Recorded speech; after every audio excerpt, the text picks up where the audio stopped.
Live from... This is the Just End the Suffering podcast. For the win. Got it! Oh! He broke his ankle. Follow me to freedom. Y'all ready for this? Here's your host, Mike Phillips.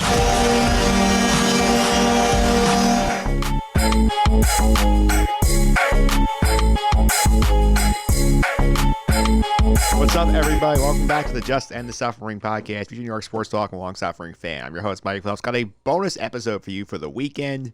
We had an episode earlier this week. We talked to WFAN's John Jastrzemski. We recapped the conference championship games, the Super Bowl betting special. Kevin Walsh from Sports Grid was on. We're going to have another football episode next week. We're going to preview the big game of Russell Baxter. We're going to do the full Super Bowl picks, Kevin Lillis, and Show Me the Money. Bunch of good stuff there. But before we get there, I want to give you a bonus episode for the weekend. Talk the Hall of Fame situation here. We had a Hall of Fame vote. We had nobody elected.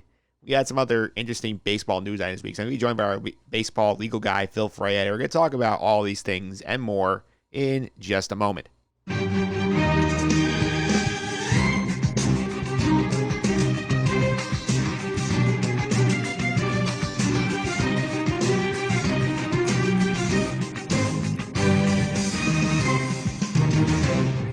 All right, we are back here talking to our legal correspondent, Phil Fraietta. Phil, welcome back. How are you? I'm doing well, Mike. How are you? Doing pretty good. Also, you're a big baseball guy. We'll get to the legal stuff in a minute because I know there's some questions of the baseball situation, but we could talk about the Hall of Fame first because the Hall of Fame vote came out this week, and I was not expecting much, and shocker of all shockers, nobody got elected in this class. You could say there are at least several candidates worthy of the Hall of Fame. Barry Bonds, Roger Clemens, Curt Schilling, and just on their numbers alone. And 14 blank ballots. Phil, I know you have some thoughts. I know you were furious about this. Yeah, so when this came out, I actually texted you and told you I wanted to come on. So thanks for letting me come on. And as we're going to get to later, baseball's got a big problem with collective bargaining, and we've been talking about that over the past year or so on your podcast. But these writers, they have to realize that this sport is in trouble. You've got a collective bargaining debacle brewing, and they come out and say nobody is eligible for the Baseball Hall of Fame. It's just ridiculous now. Is there anybody who really believes that Barry Bonds and Roger Clemens are not Hall of Famers? Curt Schilling's not a Hall of Famer? It's ridiculous. And so this year of all years, with baseball kind of hurting, and I think about to be hurting based on the CBA situation, these writers just really, really are letting the game down. And it's a shame because without the game, these writers are nothing. They all hold themselves out to be these, basically godlike judges of moral character. But you're nothing without baseball. They need baseball, and they're just killing the game with this Hall of Fame vote. I really thought it was outrageous. Yeah. I expected it, but it was outrageous.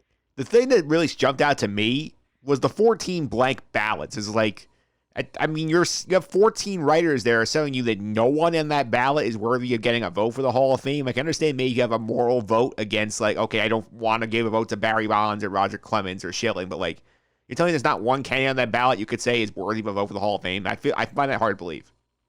It's impossible, but now you're seeing the results of these guys who decided that the Hall of Fame is going to be a character competition rather than a baseball competition. And that's why all these guys who we grew up watching are not in.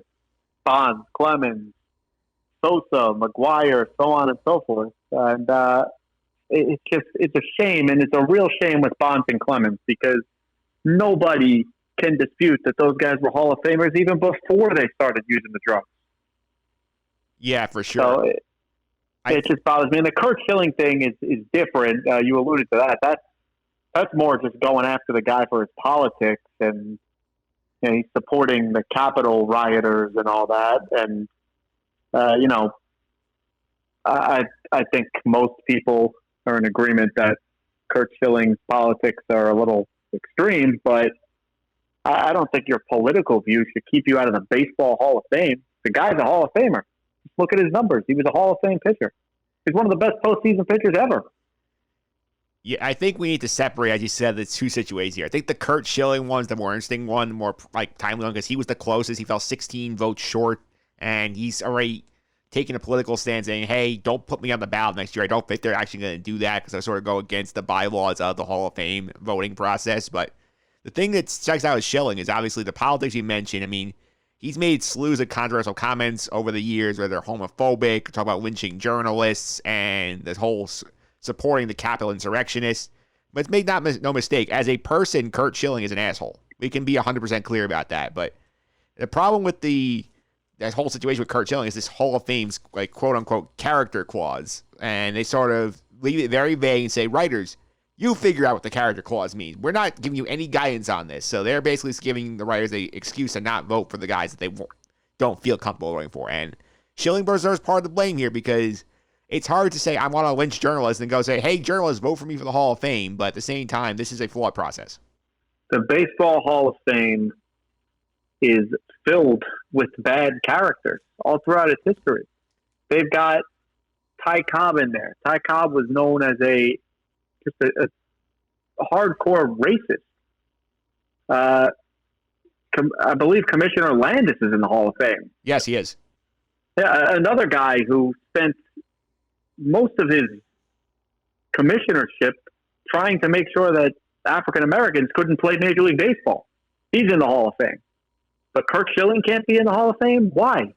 It's an inconsistent double standard, and I think it detracts from the game because if you tell the average fan, was Curt Schilling a Hall of Famer, the answer is, oh, yeah, of course. It's shocking that the guy's not in. Same with Bonds, same with Clemens, who I know you want to separate him, and I understand why. Schilling, maybe he dug his own grave a little bit, but if you can objectively look at the guy, his postseason numbers alone make him a Hall of Famer. It's unbelievable.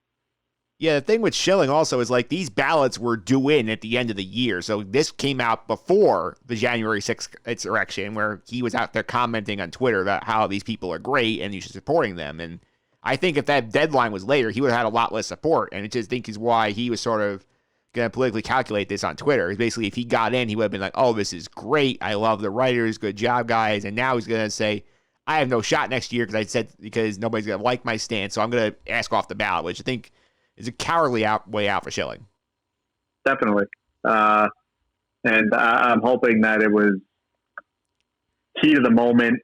He was upset and he comes to his senses. But like you said, I don't know if Curt Schilling has any senses anymore. But the guy is a Hall of Famer, and it's a shame he's not in.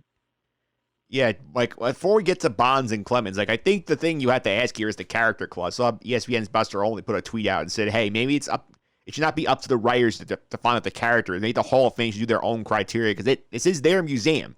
MLB has no affiliation with this. It's literally just the museum in Cooperstown. They're the ones who have to decide, put the plaques up on display. Maybe the Hall of Fame itself should say, okay, we put the ballot together. We can say that we've screened everybody and they pass our character test and take people off who we don't want in the museum. I think that's not a bad, like, short-term fix, in my opinion. Yeah, but what do you do about the guys who were in there who we talked about earlier? Commissioner Landis, Ty Cobb. Are you going to kick them out? No, it's a problem because you have a double standard there, as you said, because this is something that the museum does not want to, like, basically admit to. Right. So I don't know how that solves it unless it's a going forward character clause. To me, the better solution, I guess, would be for the Hall of Fame to come out and say, we don't want you to consider this character when you vote. We want you to consider the objective performance of the player. Yeah, sort of like what the Pro Football Hall of Fame does, like, where obviously, I mean, like, unless, like, you know that the guy's, like, murdered someone, he's getting in the Hall of Fame based on what he does on the field. Right. And that would be a better way to do it. But even then, these writers, they have this aura about themselves that they are just the utmost judges of character. That's always been the way that baseball writers for some reason view themselves as the upper echelon of sports writers, and that's what they do. They pass this this judgment and holy sanctity onto the down onto the players, and I just think it's ridiculous, and it's a real shame that they did that in this context, because you got players on this ballot who clearly are Hall of Famers, and where the sport is now, I think it really hurts the sport. Yeah, because you also look at it too. It's like there's also you see performance like parts of this thing, and you see some of the guys are in. I know this is not the writer's fault, but like the fact that the Veterans Committee put Harold Baines in, he has no business being in the Hall of Fame, and yet we're sitting here snubbing Barry Bonds and Mike McGuire and Sosa and all those guys. That makes no sense to me. No, it makes no sense at all. The only silver lining is I guess they lucked out in that last summer. They couldn't have the ceremony because of the pandemic. So at least they're going to get the Derek Jeter ceremony this summer. So people won't talk about, why Aaron Bonds and Clemens up there. I think that might have been a factor with some of these writers who were just saying, I don't feel comfortable putting Schilling in. I know there's people going there, so I don't have to give him my vote this year. I think that's possible, at least a small portion of the electorate. Maybe, but it's just not right. It's a shame. It's a real shame. Yeah, I think it is a shame too. I think the other issue I have is obviously the Bonds and Clemens thing. I mean, they've been running flat at about 60% for about 4 years now, and this is the last year in the ballot next year, they're not getting 15% all of a sudden. There's a clear set of this percentage of the electorate says, okay, we're comfortable with the steroid guys, and then you have the 40% or so we're no, we are never putting a steroid guy in, and it just kills their chances, because for me, the tide turns when Bud Selig got put in the Hall of Fame, pretty much unanimously, and Bud helped baseball profit off that era, did nothing about the steroid guys, and if Bud's in there, I think all of them should be in there. I agree, but you hit it right on the head. Bonds and Clemens, they're just not getting in the Hall of Fame. That's what's happening. Those two guys are not getting in the Hall of Fame, and it is truly, it puts in my opinion, a big damper on the Hall of Fame, because you can make an argument that Barry Bonds is the best baseball player ever. Certainly is the best player in the last 50 years, I'd say. I don't think that's even debatable. But he's not in the Hall of Fame. Roger Clemens, if not the best pitcher in the last 50 years, he's up there, not in the Hall of Fame. And then you got a guy like Scott Rowland. No disrespect to him, but Scott Rowland, he's going to sail in about 3 years. A percentage. Yep. He's going to get in, and he pulled in a percentage almost near Bonds and Clemens. Scott Rowland was never even half the player of those two guys. Good player, very good player, but he was never a Bonds or a Clemens. So baseball is going to have itself the honor, so to speak, of being the only sport where two of the best players of the last 25, 50 years are not in its Hall of Fame. Yeah, I think also part of the Rowland thing is a problem. Is that I think you and I are at the small hall variety where it's you have to be the very best of the very best to get in there. Whereas now you have all the advanced stats arguments Scott Rowland's WAR was great. That if you watch Scott Rowland play, you're he was a very good player. He was never the best third baseman in the sport. Yeah, I wouldn't put Scott Rowland on my ballot either, but that's not even what I'm talking about. What I'm more so talking about is that whether Scott Rowland's a Hall of Famer or not, I think you can debate it, but you can't tell me that Scott Rowland deserves to even be in the same breath as Barry Bonds and Roger Clemens. No, you don't. No way. They're a different class of player. They're all-time greats. And the only reason they're sitting out is because there's a portion of the electorate that said, I'm never voting for a steroid guy, and that's why they're sitting out. Yep, that's exactly it. Although we know there are plenty of guys in the Hall of Fame who use steroids, so it really doesn't make any sense. Yeah, the thing is, I'm convinced what this could happen with them is they're not going to get in by the writers. There's one exception, possibly. We're going to talk about that in a few minutes, but I think the issue is going to be, eventually, maybe 10, 15, 20 years, somebody in the Hall of Fame is going to say, you know what, I did steroids. There's going to be a big push to put all the steroid guys in one shot once that happens. I think for now they're trying to hold to that. We have evidence on them. They can't be in, theory. That's possible. But I think what could easily happen is that the Hall of Fame just loses some of its luster. Yeah. People view it as a joke. Say, yeah, that's not a real Hall of Fame because it doesn't include some of the best players of the last 25, 30 years because of evidence, allegations, whatever you want to call it, of steroid use. Yeah, I mean, I've been to the museum recently. I know the people in the museum will tell you, like, look, like, we have, like, representation. Like, they're in there. There's not going to have a plaque at the gallery. That would be their, I assume that's their counter, but it's not the same thing. No, that's not the same thing at all. And, you know, there are a lot of people who are represented in the Hall of Fame without plaques. A lot of the Negro League players have that honor, so to speak. And, you know, I think it's a slap in the face, really, not an honor.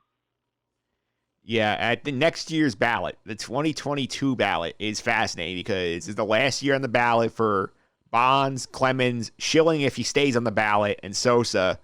Then you bring in A-Rod and you bring in David Ortiz, and it's going to be fascinating to see where those two vote totals fall because A-Rod, obviously, he had a steroid suspension. He's tested positive a couple of times, and now he's basically trying to rehab his image over the past few years by doing all the baseball pre-games and stuff and trying to become an owner. Plus, you have the David Ortiz thing where he was supposedly tested positive in the 2003 survey test.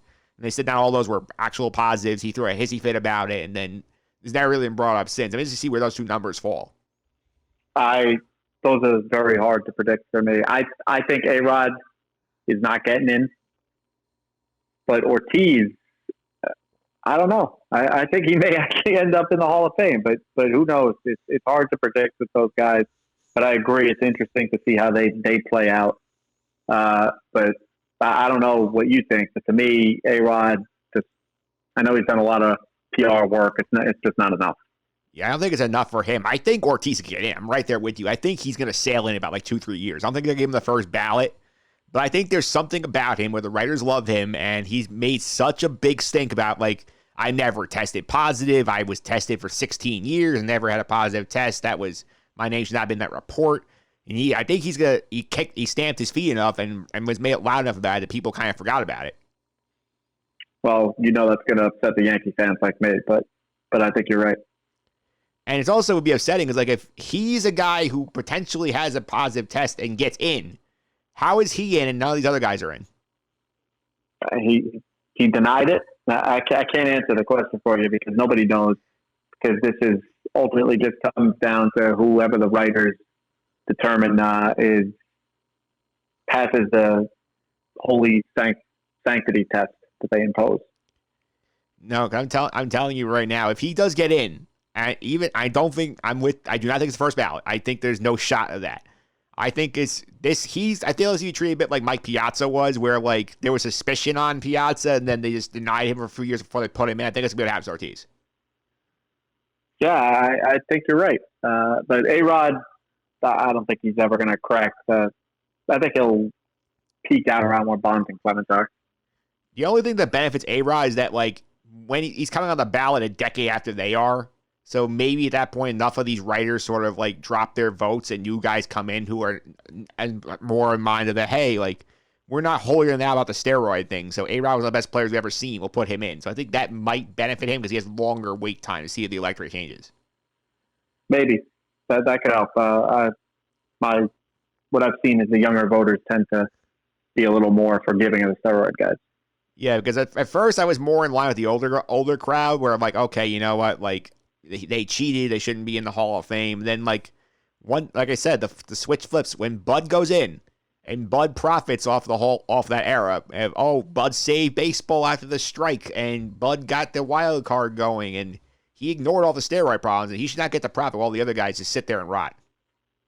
Yeah, definitely. Also, you know, it's a little sentimental to people in our age group because the mid '90s to mid 2000s, late 2000s, that's our childhood of baseball, and to see a whole generation of players just not in the Hall of Fame, that's tough for somebody who grew up loving baseball during those years, and that's what really built my love for the game to where it is now. Yeah, that's the Hall of Fame situation. I think we're pretty clear about they have issues with that, but let's get to some of the other things right now, which is number one, I want to talk about the whole situation of when the season's going to start, because baseball has its own set of issues. Like, we still can't determine if the Nationals have a DH this year, and both sides seem to want it, and neither wants to give it to the other. But, well, something that was interesting that happened this week was the Major League Baseball got a letter from the Cactus League, which is the Western team's spring training facility, league, saying, hey, please delay spring training for 1 month so that we can get coronavirus under control in Maricopa County, which has a very bad COVID problem right now. But Alex Koff of The Athletic reported that basically somebody involved in the writing of the letter said that Major League Baseball themselves, like somebody from the league, reached out and said, hey, write a letter so it can help convince us publicly to push the thing back. What do you think about this situation playing out? The second that came out, I knew that was a setup. It's ridiculous. Major League Baseball will do anything it possibly can to delay and delay and delay until they can think, hey, we've got enough vaccines in people's arms to have fans in the seats now. It's completely ridiculous. You mentioned this to me off air. The Coyotes are playing hockey in Maricopa County indoors. With fans. With fans. No problem. But they can't play spring training baseball without fans. Outdoors. Outside. Makes no sense. Look, we've got enough data now from baseball and football that you can play these sports outdoors under certainly limited conditions, but you can play and do so in a relatively safe manner. There is no reason that baseball cannot start this season on time, other than Major League Baseball wants to get fans in the seats, and they know that that's not happening in April. Yeah, and here's some quotes from that article from The Athletic, from Alex Coffey, and this is a couple of sources here. This first quote, basically the position that the league stated on the call was that they were open to delaying if the players were not, one source said. And that a document like the letter may help push negotiations along and allow what you guys would like, which is a 30-day delay. The representative was very direct, another source added. They believe it is time to push off spring training for a month, but they're having problems with the players because they changed the necessary to the CBA for that to happen. He supported a letter to put pressure on players to push back spring training a full month. I felt it was made explicitly clear that the owners are supportive of this source added, and that they would like a delay of the season. So that's a pretty damning word from those Cactus League sources. Yeah, absolutely. It absolutely is. It's a setup. They're trying to delay it to get more fans in the seats, and the owners probably don't want to play those games at all. They'd love to cut the season down to 130 games or so and not have to pay the players for those 30-something games. But look, it's set up. If it does get delayed, is it the end of the world? Maybe not. You know, the season used to always start in the middle of April anyway. So if you push it to the end of April and increase the number of doubleheaders throughout the year, I guess you can still get to the 162. But it's not in good faith. I don't trust that the owners are going to do that because they want less games and more games in front of fans. That's all they want. Yeah, and the position the players have had is obviously, as the article noted here, like this is not a situation where I think right now there is, I have to clarify you on the federal government's role here at the state of emergency situation here. This is not a situation where a man freaking unilaterally say we're shortening the season. This is one where we have to negotiate with the players and the CBA and make an amendment to cut it down, where the owners went to the players and say, hey, let's push it back until May 1st to give you time for a vaccine to get out, well, they can start getting some crowds in here. The players say, fine, pay us for 162 games then.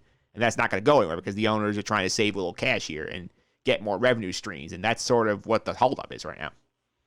Exactly. If the owners are really concerned about the health, then there's an easy fix. Just pay the players for the month of April, and we'll start the season on May 1. But that's not the concern. It's an obvious setup, and it's really embarrassing for a bunch of billionaires to be doing that kind of thing over 1 month of the season. Yeah, because right now I think you would start to get some fans allowed in buildings. I know New York recently did a test of the Bills playoff game to see if it would work with their contact tracing protocols and like all that stuff and getting COVID tests. So I could see them maybe doing something like that in April and maybe like 5,000 fans at Yankee Stadium. But like, obviously the Yankees want to have like 45,000, not 5,000. So if they're taking a month of like 5,000 seat games, that's a hit. Sure, but the reality is that the Yankees are not getting 45,000 people on the seats until July, I think. Yeah. At the earliest. And that's it. So how come the NBA can play, the NHL can play, the NFL can play, but Major League Baseball can't figure it out? Don't buy it. Yeah, I don't buy it at all. And this is something I think is interesting with the change in the federal government and Joe Biden's administration taking the virus much more seriously. Although to this point, the Biden administration is not really enacting state of emergency, not trying to lock anything down. They're saying, like, be safe, mask up, and, like, protect your fellow citizens, but we're going to do the best we can to get the kids into schools and get the economy functioning again. So that's to be another strike in favor of the players against the owners. Yeah, and I think that's going to continue. I know it must have been 6-8 months ago on this podcast, I mentioned that was a concern that could potentially happen. But I think that since that time, the data's come out. We've seen that it's possible to have some semblance of normal. Masks obviously needed, and keep the data and the cases and the hospitalizations really somewhat under control. So I don't think the Biden administration is going to declare a state of emergency or anything like that. So Manfred's looking for help from Joe Biden. I don't think he's getting it. Yeah, I definitely think that's the case because we were speculating about that. It's like, will they put a national emergency in to try and sort of get people to take the virus seriously? And the vaccine sort of changed that math where they said, okay, like, we're going to get the shots out faster. The Biden administration is talking about getting, like, back to the herd immunity threshold by the end of the summer, which means if you're the NFL, fantastic, you're going to have basically full crowds in September if the plan goes off without a hitch. But the MLB, you just have like most of your season with like reduced capacity, which is not ideal for them going into a CBA negotiation. No, it's not ideal. But you know what? There are to do this. Maybe you have testing at the stadium. Maybe you have proof of vaccination in order to get into the stadium. There are ways to get bigger crowds in there in the summer months, but that's the situation that the owners are in. It's a bad situation, but it is what it is. And again, it's time to just be real. Be real with us. I do not believe them that they can make this work economically because there's no way that the other major sports can, and they can't. Don't believe it.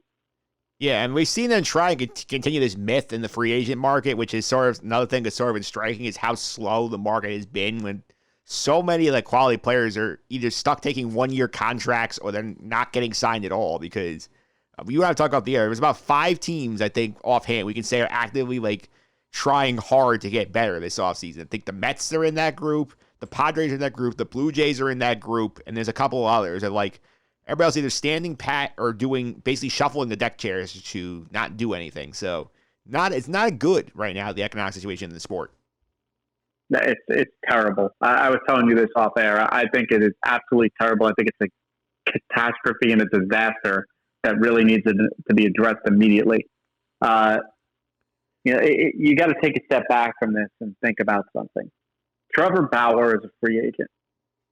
Can you name one team in Major League Baseball that would not be improved by having Trevor Bauer in their starting rotation? Because the answer is no. Yeah. There's not a single team that couldn't use Trevor Bauer. Yet, how many teams have been linked to the guy? 1 to 3, maybe? Yeah, I think I got 4 tops. But how is that possible? If Trevor Bauer or a player of his caliber was a free agent in the NBA, every single team in the league would try and sign him. Now, of course, some teams wouldn't have a chance, like we saw when LeBron was a free agent and Durant was a free agent and so on and so forth. But every single team would try. The fact that you have Major League Baseball teams who just, we don't want Trevor Bauer. And you saw it last year with Garrett Cole, same thing. It's a disgrace, and it's a broken system that really needs to be fixed, like immediately after our next CBA.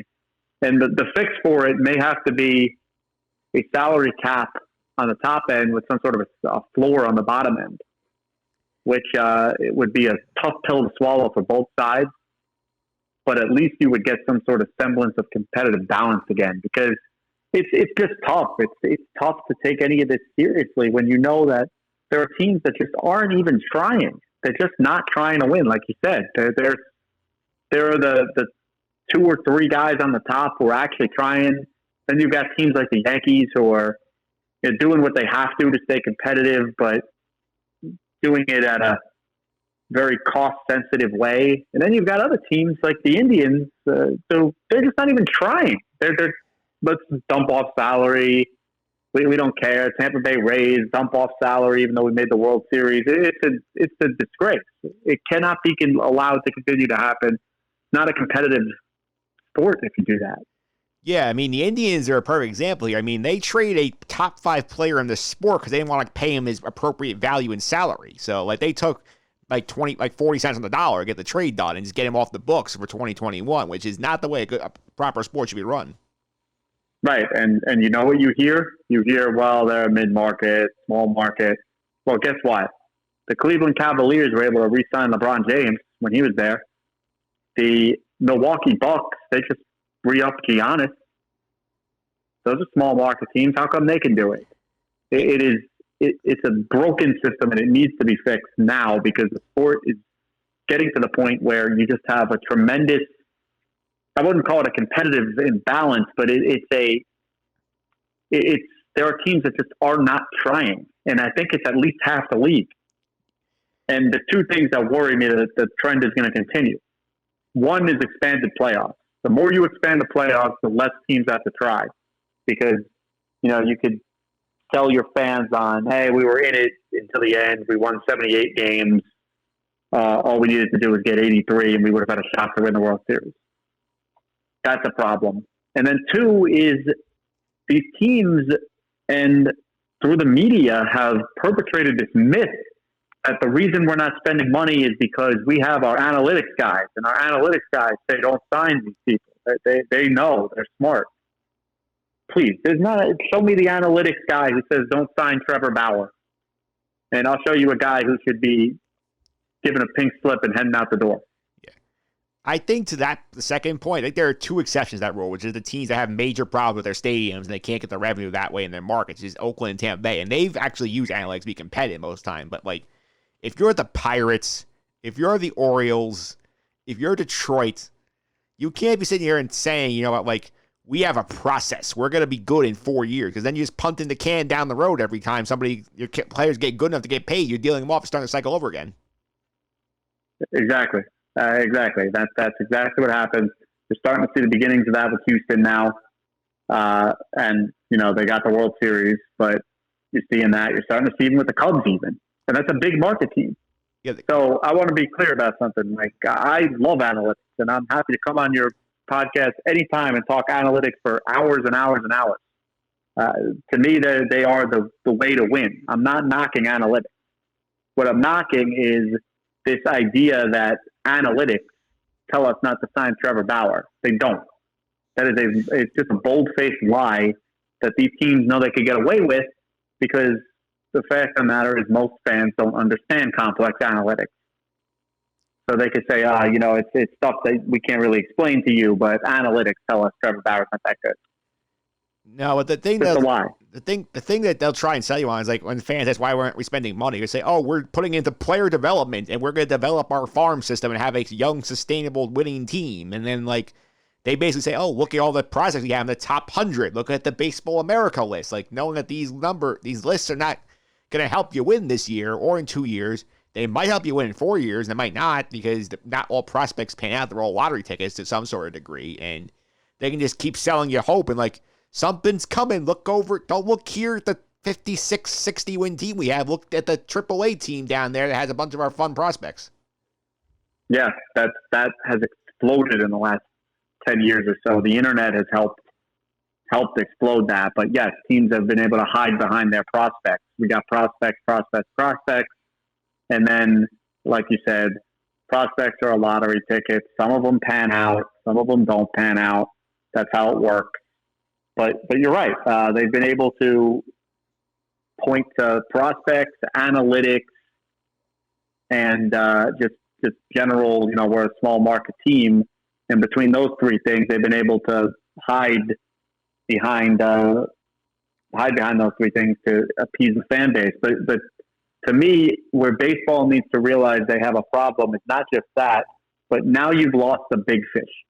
So they were used to be able to survive on this because you had the Yankees, the Red Sox, and the Dodgers who just didn't care. They were going to blow the luxury tax out of the water. It didn't matter. And at least it created a situation where these top free agents had places to go. But that's not the case anymore. the Yankees they treat that luxury tax like salary cap. They're not going over it. They dumped the guy for salary. Yes, they traded Ottavino for salary. I was talking to you before we went on the air. I actually think OJ is a better pitcher, so I think they may have improved the team by doing it. But absolutely, that was a salary dump. And you look at the Yankee fan base, and you'll see exactly how they're able to get away with it. The Yankee fans love it. They absolutely love it. They love that the Yankees are not going out there and signing the big guy anymore. They're homegrown players, yada, yada, yada. But go down the list. Let's go down the baby bombers. How many of them have really turned out to be anything? Is Sanchez anything special now? No. I don't think you even want the guy on the team. Tyler Wade, is he any special? No. The utility player. Clint Frazier. What did he do? Aaron Judge is always hurt. Aaron Judge, great player. He's been hurt a lot. So who else? Miguel Andujar. Who knows what the hell he even is? Yeah, you can't really count Glaber because he came from a trade from the Cubs. Not even like you developed him entirely on your own. Yeah, and then you got Glaber, and look, Glaber needs to make a step up this year. But the point is that of those guys, you can probably say that maybe half of them have panned out, and the other half haven't. And that's what happens with prospects. So the Yankees have been able to supplement their team because they spent a little bit of money, actually. Garrett Cole, their best players are not people they home grew, with the exception of Judge. Yeah, and you give credit to Cashley for that because he's done a good job of like shipping out the prospects he doesn't want and turning them into major league players who can be useful. But like they do treat that luxury tax like it's a hard cap. The Dodgers have been trying to stay under it. The Nationals used to go over all the time. Now they're ducking under the tax. And like, who knows at Cohen how often they try and go over the tax. They might go over it this year, but like, again, we don't. He seems to be an exception to the rule here. We don't know if he's going to be content to pay the tax every single year, give his team the best chance to win. But like, it's more an exception to the rule at this point. Absolutely. Look at what the Yankees did with DK LeMahieu. What the Yankees did with DK LeMahieu is almost impossible to believe.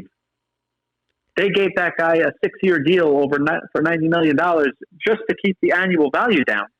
So they locked themselves up to LeMahieu for an extra few years so they could keep his annual value down and keep under the luxury tax. I think they could have got LeMahieu for 4 years and $80 million easy. Yeah.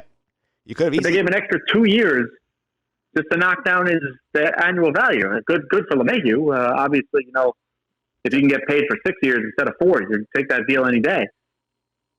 But yeah, it's a big problem. When the big fish don't want to spend, then the middle guys are definitely not going to spend, and the bottom guys are not spending at all. And you've got at least 15 teams who aren't even trying to win in Major League Baseball right now. And I really think the only fix, I was opposed to it for years, but I've come around. I think they need a cap with a floor. Yeah, and that's never going to go through because the players will never give in on an idea of like, oh, we're going to limit our salary potential because teams don't want to take the Yankees out of the running for us ever. Right, because everybody wants to be the next Garrett Cole, where the Yankees decide we need you, we're just going to blow everybody out of the water and get you. Or the Mets now. Or now the Mets, right. But the union, you have to remember, the union's job is to protect the average player, not Garrett Cole. Garrett Cole's a member of the union, but they have to think about the average guy, the average free agent player. And those are the guys who are really getting hit the hardest. Yeah. I think the guys one benefit a team, but they sit there until February because no one wants to pay them. Yeah, I think the other thing is, I think you're right here. I think the expanded playoffs, like the players have to, I think the players are on this, that they do not want to give that to the owners next CBA because, as you said, it disincentivizes the extra spending because, like, why am I going to try to go from like an 80, if I think my club's about an 83 win team, why am I going to try and make it an 88 win team when I basically have the same odds of getting into the playoffs? It's not going to boost my odds any better. I don't have to gain a significant advantage by winning the division. Right, and here's the difference. People say, well, hey, the NBA and the NHL have expanded playoffs, even the NFL to an extent. In the NBA and the NHL, it is so rare that you see one of these 8 seeds beat a 1 seed. Almost never happens. Yeah. The final is always the 1 seed, the 2 seed. That's even been going on in the NFL for the most part lately. I know Tampa Bay just made the Super Bowl, but for the most part, you've had 1s and 2s. baseball, by the nature of the sport, is set up such that in a 5-game series, some 82-win team can easily beat a 100-win team. And the owners know that. So you're right. Their whole thing is, we'll keep our fans engaged.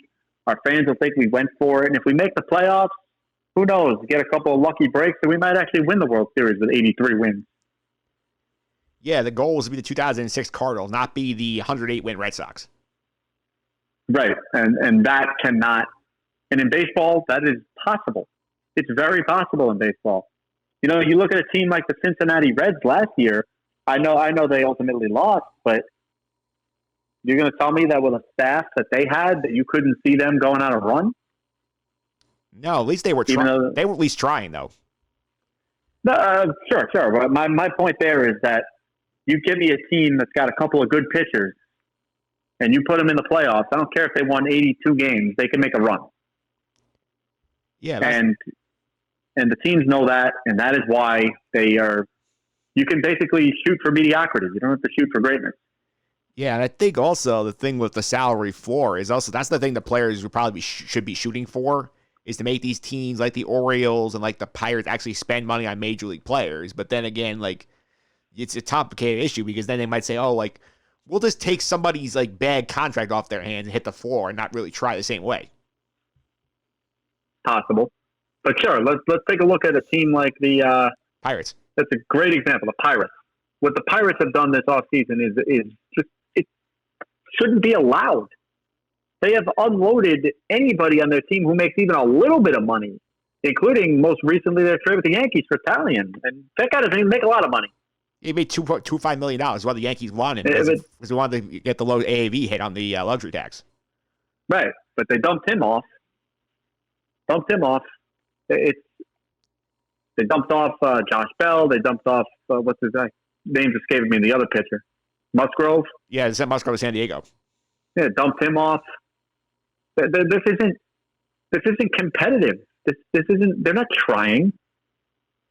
Not only that, I mean, their bags. They're not doing great. They and the Orioles and the Mariners and that sort of like we're tanking class right now. But like the teams in the middle are the ones that may be frightening here because you had the Cubs who just won a division last year and had the core of a team that won a World Series 5 years ago.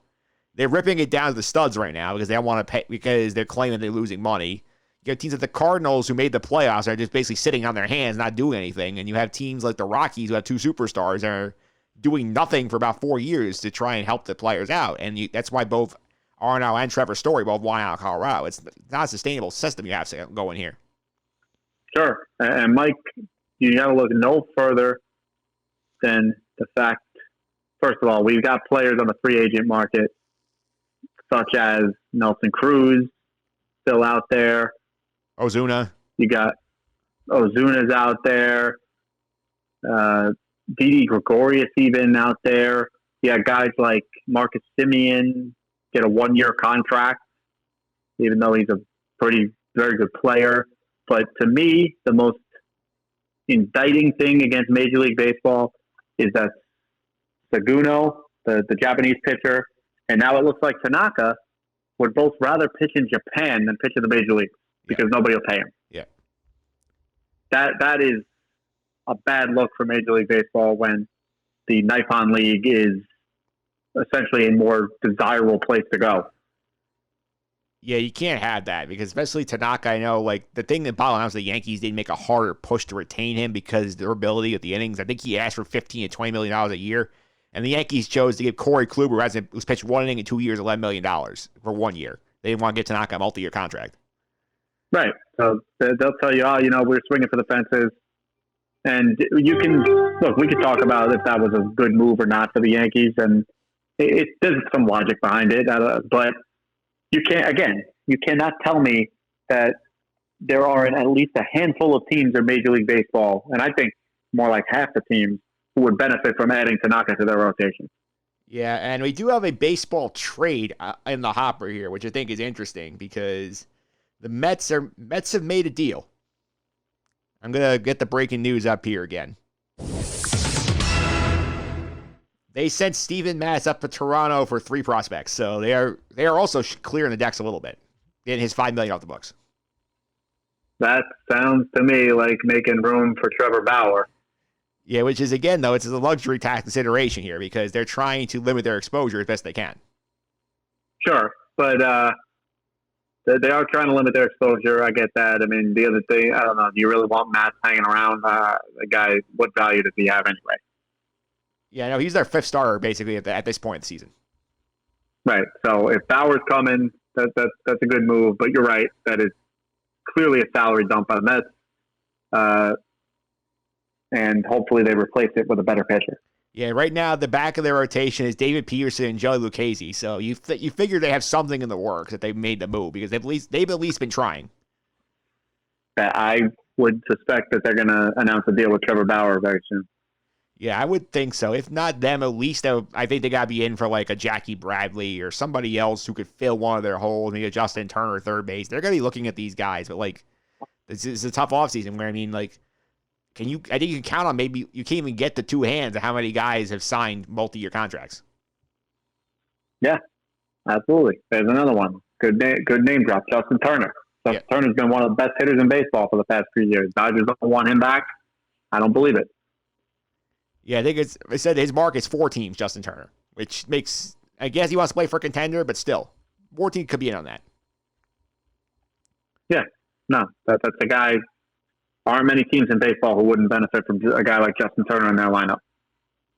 Yeah, this whole situation is a mess. We'll check back in around spring training. Hopefully, more of these guys this time. I'm sure Barrow will have a home by then. We'll see if and this is the last thing I want to get to before we go. It's like, how ridiculous is it that we do not have any clarity on whether the National League's had a DH about a month before spring training starts? It's absurd, but it's a crystal ball into what's to come with the labor negotiations. Because I think you're right. You alluded to it earlier. I think it is just simply a situation of both sides want it, but they don't want to give the other side anything. Yeah, because the last I heard with that was that the owners offered in a trade for expanded playoffs. The players said, no, we're not giving that up that easily.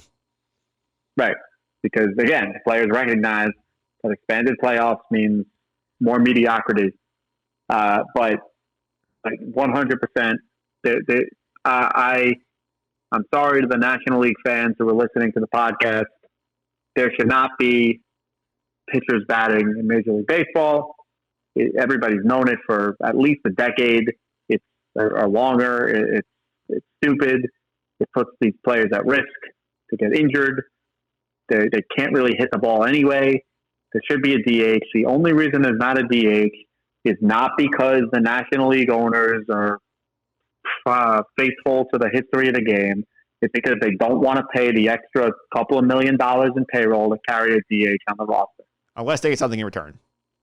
Unless they get something in return. Right. That's all it is. Because think about a guy like Nelson Cruz. If the National League had a DH, all of a sudden there are 15 more teams who he can sign with. And that drives his market up. The National League owners know that. Same for Ozuna, because Ozuna was a big guy for the Braves last year. In fact, he's still sitting on the market because Atlanta doesn't know if they can play him in left field or not. Right, big bat. Not sure if they can play him in left field. That's all that is. So I'm sorry to the National League fans. I'm sorry to the people who love the double switch and the bunting. But this is not about the National League owners trying to preserve that anymore. It's about money. That's all it is. Just don't want to pay the extra couple of $1 million for the DH. But good on the Players Association for recognizing that these guys are trying to give us a bone and take a bigger bone in return with the expanded playoffs. The universal DH needs to happen. It's needed to happen for years, and I'm hopeful that it happens. But you're right. With January 27 and 15 teams don't even know what rules they're going to play by, it's ridiculous.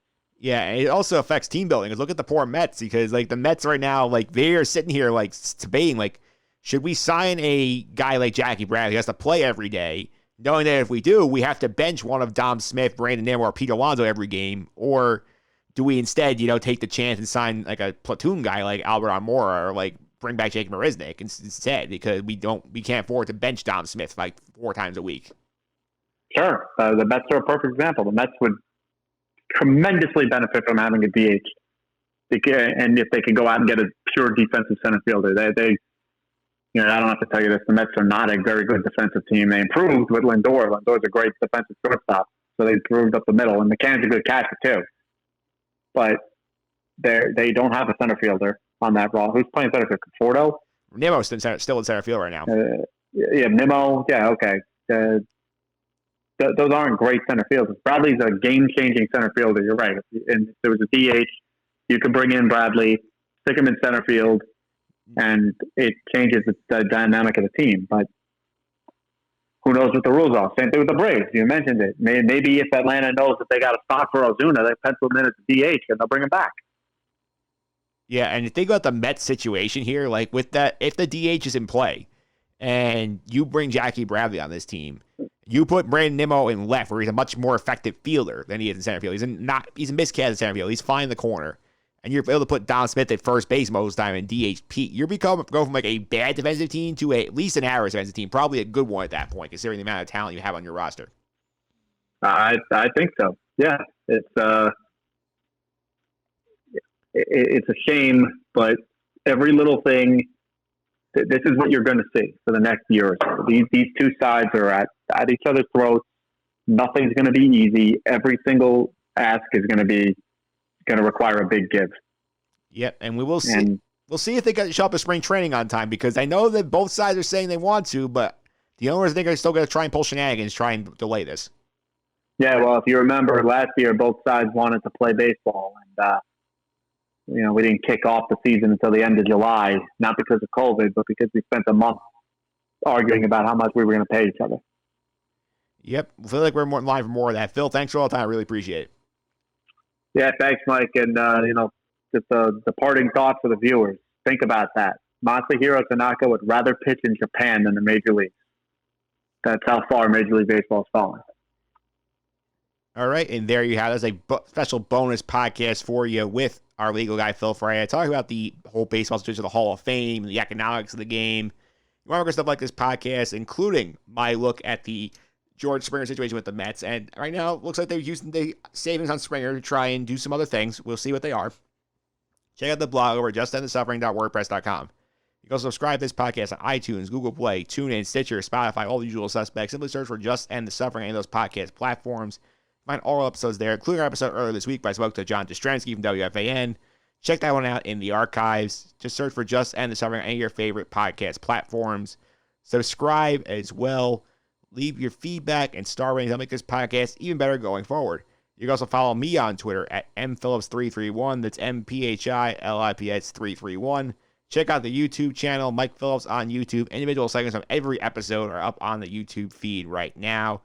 That's all for our bonus episode of the podcast. Coming up next week, we have our Super Bowl preview with Russell Baxter. We have NFL picks, some Super Bowl leadout talk, and more. Until then, have a good week, guys.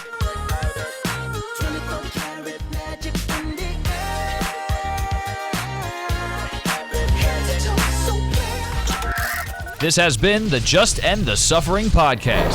I'm out.